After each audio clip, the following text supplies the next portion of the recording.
Hello. And welcome to Make It Bake It with your host, Leighton. And Tamazin. Today on Make It Bake It, we're going to be making chocolate cornflake cakes. That's the one. So what will we need for this? We're going to need about 100 grams of chocolate, whatever kind of chocolate you want. We're using Cadbury's Dairy Milk. You're going to want 3 tablespoons of golden syrup and 50 grams of butter. And whatever kind of cereal you'd like for this recipe. We're using cornflake cakes because we're traditional here at Make It Bake It. Yeah, however, if you want, at home you can use Rice Krispies or Cheerios. Yep. It doesn't really matter. Yep. And for our decorations? We're going to be using some sprinkles, some silver balls, and some marshmallows. But honestly, be creative, do whatever you want. Use whatever you've got in your kitchen at home. Okay, right, so let's get right into this.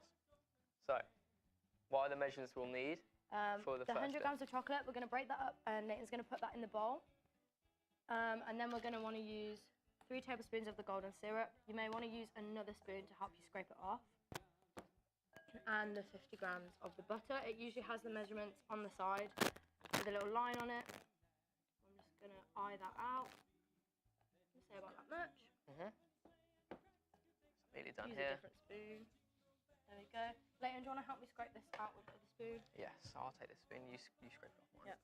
Oh, God. And just 3 tablespoons of that. There we go. Got a lot there.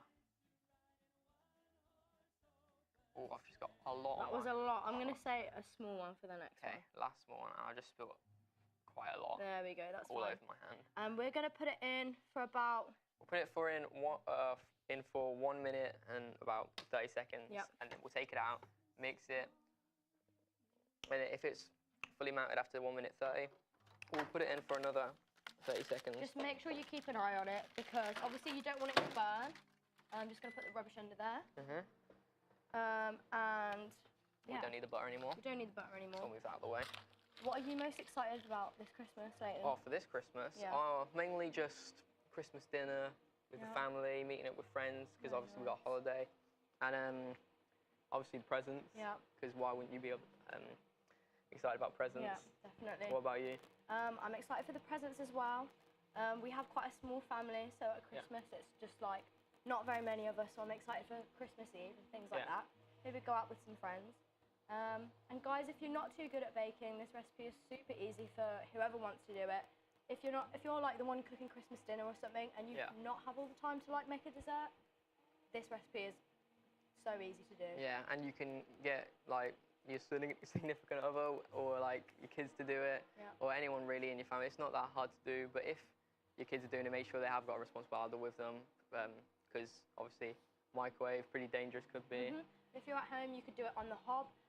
Put a pan on, put a bowl on, put your chocolate on top of the boiling water, mix it all together if you don't have a microwave. Yeah, and obviously that way might be a better way because you can keep an eye on it the whole time and you don't know if it's going to melt too much or burn, and you've got to make sure it's melted all the way through as well. Yep. So let's measure out the cornflakes. Yep. I'm just going to eye this up. I'm going to put just a few in. Not a few cornflakes, but just a little bit. There we go. So right now I'm just going to take this out, and it doesn't look that melted, but we're just going to give it a stir. When you stir it up, it definitely does look more melted because it just does. Yep. So we're just going to mix that up now, and you want to just kind of like fold it in. You don't want to just like mix it about because you need all the ingredients in the bowl to mix with each other and like properly and like get in with each other because they're just separating. Like if you can see, I don't know if you can see that, but some of the I think butter and the syrup is like rising above the chocolate, so you just want to like fold that in. So the syrup. Another 30 seconds in there. Yeah, so I'll just mix that a little bit longer, and then we'll put that in there for another 30 seconds. I'll just type that in here. Okay. Cool. And be careful when you're taking this out because it can get a little hot, and you don't want to burn your hands. So maybe use some oven gloves or like a kitchen towel if you can. Yep. We don't have that with us right now, but definitely do that at home. My hands are really sticky from this syrup because I'm not the cleanest person. I'm a little bit messy, so.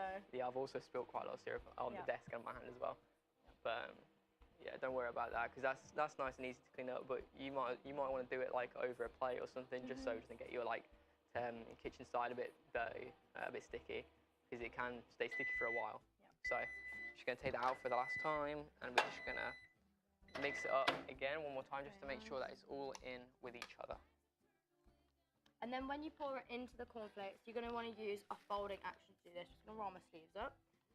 Just because you don't want to break the cornflakes, you want to make sure that they still look like cornflakes and not just a big pile of mush. Yeah. I think that looks about right. I think that does, yeah. So we're going to pour this in. And you want to pour it in slowly as well as folding it in, just to make sure that it's not too much on the cornflakes and that it doesn't break up, because they can break up. Yep, just coat it. Cool. Smells great, really does. Already does, yeah. I think that was the perfect amount of cornflakes for this as well. Definitely. Obviously, put less in than you might need, and then if you need more, you can put that in. Yeah, that is a good tip right there. I think it's more fun when you just do things by eye and don't necessarily like go by instructions, because the whole point of baking is to get creative and do what you want to do. Adds more mystery to the whole fun, you know. Okay, so we're going to leave that to cool. We're gonna put that around here in our and fridge. here is some that we left to cool earlier in the fridge. For about 20 minutes, I'd say we left it. So this is what it's supposed to look like. And where you want to put this is you want to get a baking tray and some cupcake cakes. And already in the baking tray, we've got 4 that we made earlier, just so we know what they're meant to look like. And obviously, you can see what they're meant to look like through our show, so you don't need to worry about that part. And we've got some Christmassy cupcake cases, because we're feeling festive. And the recipe is meant for about 12 tiny cupcases like this. But if you're obviously, like Tamsin said, you haven't made enough, you can just add some more in. It doesn't really matter. Yep. It's nothing too. Okay.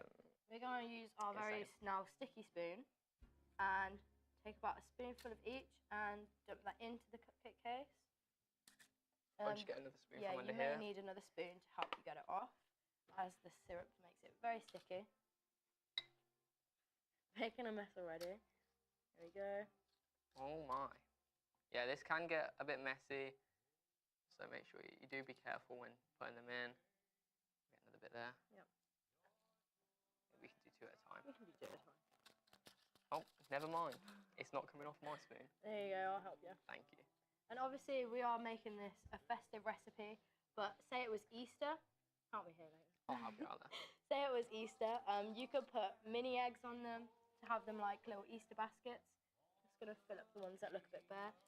If it's someone's birthday, put a candle in it, you know, do what you want to do. Thank you. And last spoon, we'll put it in this one. It's a bit empty. There we go. Yeah, so like we have done, if you have some spare, just top it up, top up the smaller ones. If you don't want to do that, obviously you don't have to. You can just eat it out of the bowl, because that was also a fun bit of bacon. Now we're going to get on to decorating. We've got different sprinkles with us and marshmallows. What are you going to go for first? I'm going to go first with sprinkles. Oh, I'm going to go with these silver balls, because they look quite nice. They look quite pretty. So I'm going to pour them into my hand before I put them on. Yeah, that is a good idea. It's more controlled. Because if these get all over the floor, that'll be so difficult to clean up. Oh, that's so cute. I like that. So I'm just going to put on a few of them, because obviously we have different kind of decorations. Give me some of those on mine. I want to have a bit of both. You want some multicolour? Yeah. Why not? Okay. Oh. So like we said, do be careful, because we are being careful right here, and they're still going everywhere. They're really hard to control right here. So I'm just going to use some silver balls. Sophie, you want to get onto the marshmallows? I am going to get these marshmallows and put them on the rest of mine. There we go. One on there. So I'm going to go for like 3 on here. Wow. Because everyone loves marshmallows. Yes. I think this would be nice with like a hot chocolate, get all cozy in your blankets by the fire, put some Netflix on, eat your chocolate cornflake cakes. Yeah, this is really getting me into the Christmas spirit. Oh, definitely. I really just want to get home, get all toasty, and just eat some. Munch on these. Yeah. Anyway, that was Make It Bake It on how to make Christmas-style chocolate cornflake cakes. I've been your host, Leighton. And I'm Tamsin. Thank you for watching. Bye.